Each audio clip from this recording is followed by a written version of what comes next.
The fight over the Crosstown Expressway is at one level a fight between two different ways of looking at the city. One way of looking at the city is from 30,000 feet.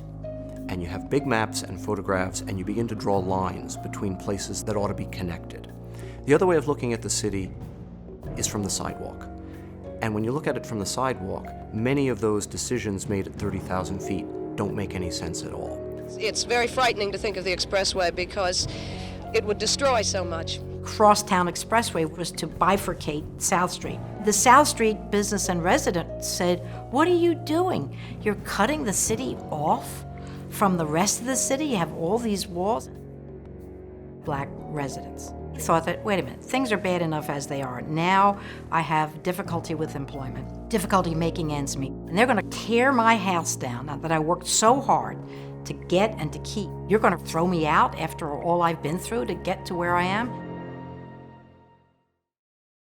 Because the confidence of the nation had shifted toward highways, there was a sense that any highway was a good thing. And the more high-speed traffic you had, the more prosperous you were going to be, the more connected you were going to be, the more important you were going to be.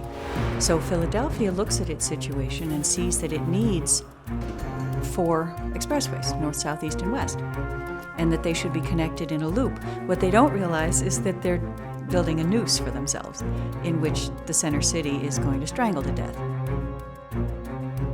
To see this destroy these beautiful buildings, to see the people have to move. The cities need this kind of life. They need all kinds of people mixed together, and a highway is no answer. Sidewalk walkers begin to win. It's the rise of the neighborhoods against the centralized city planners, which is not to say that this isn't a kind of planning. Fight over the Crosstown Expressway was a wonderful example of neighborhood planning for its own self. When people who live there, whose community that is, say no way and take to the streets and demand that that process be stopped and successfully stop it, they save the city of Philadelphia.